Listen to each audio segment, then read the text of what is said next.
Welcome to class 12 coaching. तो आज हम जिस चैप्टर के बारे में बात करने वाले हैं उस चैप्टर का नाम है डिफरेंशिएबिलिटी एंड कॉन्टिन्यूटी, जो कि है चैप्टर नंबर 5 और उसका एक्सरसाइज 5.1 हम स्टार्ट करेंगे। तो सबसे पहला क्वेश्चन है, prove that the function f x is equal to 5x-3 is continuous at x is equal to 0, x is equal to -3, x is equal to 5। सबसे पहले x इज इक्वल टू 0 पे check करते हैं।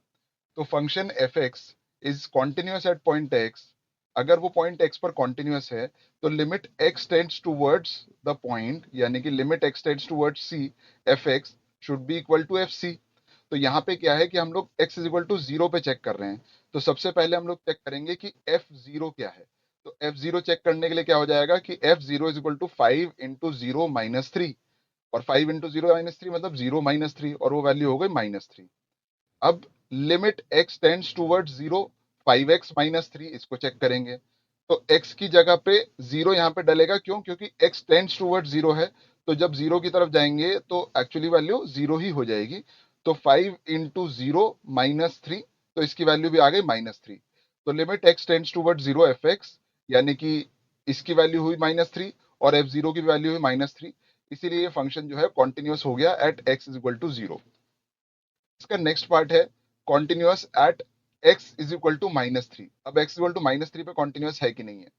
तो अगर आप ध्यान से देखें तो फंक्शन f -3 पे जब हम बात करेंगे, f की वैल्यू जब -3 पर बात करेंगे हम लोग, एक सेकेंड मैं पॉइंटर ऑप्शन जरा ठीक कर लूं। हाँ, तो f -3 पर जब हम बात करेंगे तो 5 × -3 और -3, तो 5 × -3 कितना हो गया? -15, -15 -3 -18 हो गया। और limit x tends towards -3, 5x-3 कर रहे हैं। तो फिर से बात वही हो गई कि x टेंड्स टूवर्ड्स -3 पे भी यहाँ पे फंक्शन की वैल्यू तो 5x-3 ही है। तो 5 × -3 और -3, और ये भी वैल्यू आ गई -18। तो limit x tends towards -3 f x is equal to f-3। इसीलिए फंक्शन जो है वो कॉन्टिन्यूस हो जाएगा x इक्वल टू -3 पर। अब continuity at x equal to 5 पर भी चेक कर लेते हैं। तो वैल्यू ऑफ फंक्शन f5, अब f5 कितना हो जाएगा? 5 × 5 -3, यानी कि 25 -3 यानी कि 22। अब limit x tends towards 5, 5x-3 यानी कि 5, और उसके बाद लिमिट x टेंड्स टूवर्ड्स 5 पे भी फंक्शन की वैल्यू यही है। तो हम लोग 5x की जगह पे 5 पुट कर देंगे, तो 5 5 25 -3, यानी कि 25 - 3 22। तो limit x tends towards 5 f x is equal to f5, और इसीलिए फंक्शन कॉन्टिन्यूस हो गया x इक्वल टू 5 पे। अब चेक करते हैं क्वेश्चन नंबर 2। क्वेश्चन नंबर 2 क्या है? Continuity of the function f x is equal to 2x² - 1 at x is equal to 3। हमारे को चेक करनी है continuity of the function 2x² - 1 at x is equal to 3। तो सबसे पहले क्या करेंगे दोस्तों? सबसे पहले हम करेंगे कि फंक्शन की वैल्यू फाइंड करते हैं at x is equal to 3। तो क्या हो जाएगा? f3 इज इक्वल टू 2 × 3 का स्क्वायर -1, और 3 का स्क्वायर क्या होता है? 9। तो 2 × 9 18, 18 -1 यानी कि 17। अब हम बात करेंगे limit of the function as x tends to 3। तो limit x tends towards 3 f x, इसकी वैल्यू फाइंड करते हैं। तो limit x tends towards 3, 2x² - 1 हो गया ये। और इसकी वैल्यू भी, क्योंकि लिमिट x टेंड्स टूवर्ड्स 3 पे एफ एक्स की वैल्यू तो 2x² - 1 ही है, तो हम लोग x की जगह पे 3 पुट कर देंगे। तो 2 × 3 का स्क्वायर -1, और वो वैल्यू हो गई 17। ठीक है। तो limit x tends towards 3 f x is equal to f3, और दोनों की वैल्यू हो गई 17। इसीलिए ये फंक्शन कॉन्टिन्यूस हो गया at x is equal to 3। ठीक है। अब नेक्स्ट देखते हैं। नेक्स्ट क्वेश्चन क्या कह रहा है दोस्तों? नेक्स्ट क्वेश्चन है हमारा, examine the following functions for continuity. ये सारे फंक्शंस को हमें देखना है। पहला फंक्शन है f x is equal to x - 5, तो इसको देखते हैं। तो f x is equal to x - 5, x - 5 एक कैसा फंक्शन है? पॉलिनोमियल फंक्शन है। अब पॉलिनोमियल फंक्शन क्या होगा कि आपका x-5 एक फंक्शन बनेगा जिसके अंदर कि हमारे को कभी भी हमारा अपना पेन जो है वो उठाना नहीं पड़ेगा। एक पॉलिनोमियल फंक्शन जो होता है वो कॉन्टिन्यूअस फंक्शन की तरह ही बिहेव करता है, क्योंकि हम लोग इसको जब प्लॉट करेंगे तो हमारे को अपना पेन उठाने की जरूरत नहीं पड़ेगी। तो ये एक पॉलिनोमियल फंक्शन है, इसीलिए ये डिफाइंड भी है और कॉन्टिन्यूअस भी है for all the real numbers. तो पॉलिनोमियल फंक्शन जो होते हैं ना वो कॉन्टिन्यूअस होते हैं। तो यहाँ पे भी ये पॉलिनोमियल फंक्शन है और it is continuous on R. फिर नेक्स्ट पार्ट देखते हैं, f x is equal to 1/x - 5। अब यहाँ पे बहुत अच्छी बात यह है कि डिनोमिनेटर में x माइनस 5 है, तो अगर x की जगह पे 5 पुट करते थे तो प्रॉब्लम आती, बट उन्होंने बोला है कि x can not be equal to 5, right. अभी हमारा x नॉट इक्वल टू 5 ये वाली चीज लिखी गई है। तो हमारा कोई भी जो रियल नंबर है जिसके लिए हमारे को इसकी चेक करनी है कॉन्टिन्यूटी, उसमें c should not be equal to 5। तो हमने एक लेट कर लिया c be a real number such that c is not equal to 5। तो एफ सी की वैल्यू क्या हो गई, 1/c माइनस 5। अब limit x tends toward c, f x वो क्या हो जाएगा, 1/c माइनस 5। और 1/c माइनस 5 जो है, सिमिलरली एफ सी जो है वो भी 1/c माइनस 5 हो जाएगा। और हमें पता है कि 1/c माइनस 5 और 1/c माइनस 5 दोनों इक्वल हैं।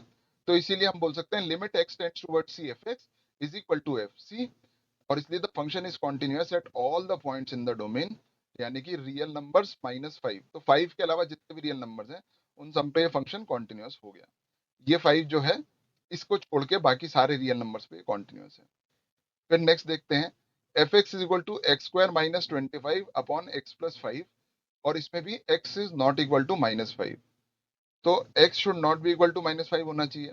अब इसमें हम देखें तो हमने बोला एफ एक्स की वैल्यू क्या है, x minus 5 into x plus 5, क्योंकि एक्स स्क्वायर माइनस 25 को हम ऐसे लिख सकते हैं स्क्वायर माइनस बी स्क्वायर को a minus b into a plus b. ठीक है, तो x minus 5 into x plus 5 divided by x plus 5। और हमें ये पता है कि x can not be equal to minus 5। तो ये डिनोमिनेटर के अंदर अगर x इक्वल टू माइनस 5 होता तो बड़ी प्रॉब्लम हो जाती, तो वो तो हो नहीं रहा। ठीक है, और बाकी ये क्या हुआ कि x प्लस 5 से x प्लस 5 कट गया, तो बचा क्या, x माइनस 5। अब हमने बोला let c be any real number such that c is not equal to minus 5। ठीक है, तो अगर हम लोग एक c एक रियल नंबर ले लेते हैं और उस रियल नंबर के लिए चेक करते हैं, तो एफ सी की वैल्यू क्या हो जाएगी, c माइनस 5। और limit x tends toward c f x की वैल्यू क्या हो जाएगी, limit x tends toward c x minus 5। तो x की जगह पे c डाल देंगे तो c माइनस 5। तो limit x tends toward c f x is equal to f c हो जाएगा।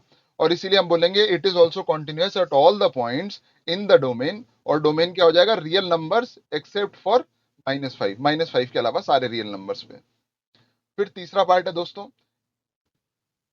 तीसरा पार्ट तो हो गया, चौथा पार्ट है। चौथा पार्ट क्या है, f x is equal to mod of x minus 5। ठीक है, अब मॉड का मतलब क्या होता है कि मॉड को जब हम खोलते हैं ना, तो खोलने पर एक्स माइनस 5 की वैल्यू जो है वो जब जब पॉजिटिव होगी, राइट, उस केस के अंदर तो हम लोग उसको वैसे ही रहने देंगे। और जब जब उसकी वैल्यू नेगेटिव होगी तो उसको हम -1 से मल्टीप्लाई कर देंगे। इसीलिए हमने बोला कि जब x की वैल्यू इज लेस देन 5 तो उसको हम बोल देंगे माइनस ऑफ x माइनस 5। और जब x is greater than equal to 5 तो इसकी वैल्यू हो जाएगी x माइनस 5, है ना। अब वो बोलते हैं कि जब हमारे को कॉन्टिन्यूटी चेक करनी है तो सबसे पहले हम क्या देखेंगे कि F5। तो F5 क्या हो जाएगा, 5 माइनस 5, क्योंकि यहाँ पे क्या है x is greater than equal to 5 के अंदर x माइनस 5 है वैल्यू। तो x माइनस 5 के अंदर x की जगह 5 पुट करी तो 5 माइनस 5 0 हो गया। उसके बाद हम देखते हैं limit x tends towards 5 negative f x, तो वो क्या हो जाएगा, माइनस ऑफ x माइनस 5। ठीक है, और माइनस ऑफ x माइनस 5 के अंदर क्या होगा कि माइनस ऑफ x की जगह क्या डल जाएगा, 5, 5 माइनस 5, और 5 माइनस 5 0 हो गया, इसलिए वैल्यू 0 आ जाएगी। और राइट हैंड लिमिट के अंदर क्या होगा, limit x tends towards 5 positive, यानी कि 5 से थोड़ी सी बड़ी वैल्यू, और एफ एक्स की वैल्यू क्या हो जाएगी, x माइनस 5। तो limit x tends towards 5 positive x minus 5, इसकी वैल्यू क्या हो जाएगी, 5 माइनस 5 इज इक्वल टू 0। अब हम देख रहे हैं कि left hand limit and right hand limit and F5 ये तीनों चीजें ही इक्वल आ रही हैं, तो हम बोल सकते हैं कि the function is continuous at x is equal to 5।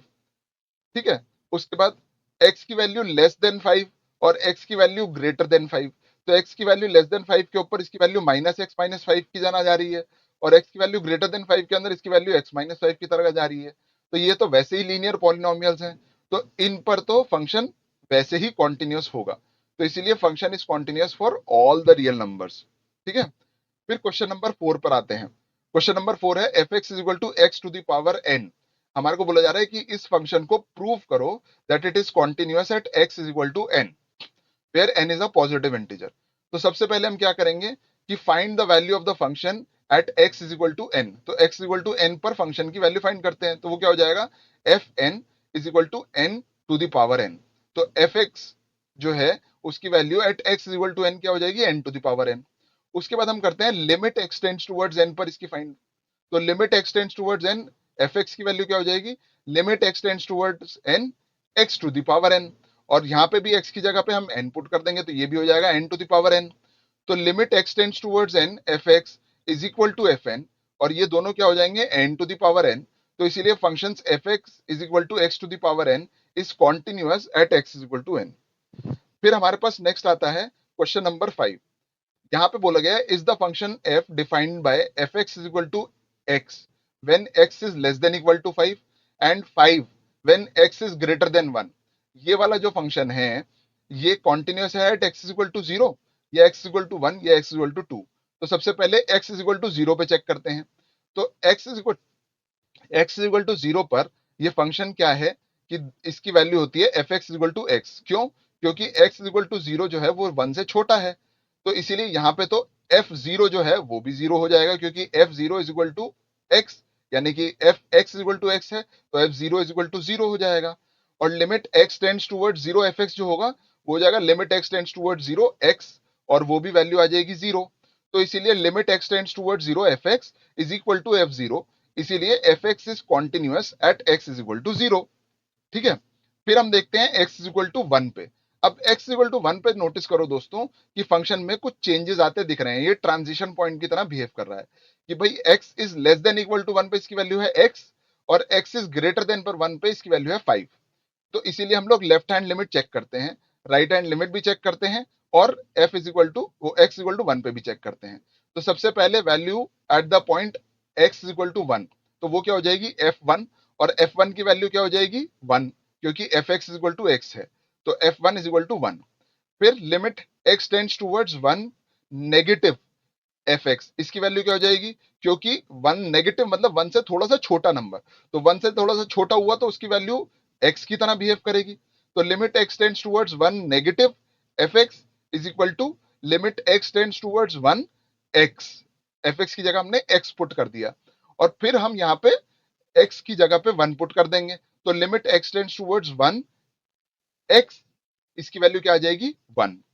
फिर राइट हैंड लिमिट देखते हैं, तो limit x tends towards 1 positive F x, तो यहाँ पे x की वैल्यू 1 से थोड़ी सी बड़ी है, तो लिमिट x टेंड्स टूवर्ड्स 1, और यहाँ पे वैल्यू क्या हो जाएगी 5, तो लिमिट x टेंड्स टूवर्ड्स 1 5, और यहाँ पे इसकी वैल्यू क्या आ जाएगी 5। तो इसीलिए लेफ्ट हैंड लिमिट और right hand limit, left hand limit की वैल्यू आ गई 1 और राइट हैंड लिमिट की वैल्यू आ गई 5, जो कि अनइक्वल है, इसीलिए limit does not exist and f x is not continuous at x equal to 1। फिर हम देखते हैं x इक्वल टू 2 पे। अब x इक्वल टू 2 पे अगर हम देखें तो यहाँ पे फंक्शन की वैल्यू क्या है कि f x की वैल्यू 2 से बड़ी है और x की वैल्यू 1 से बड़ी है, और x की वैल्यू 1 से बड़ी है, यानी कि हमारा फंक्शन जो हो जाएगा वो एफ एक्स इक्वल टू 5 हो जाएगा।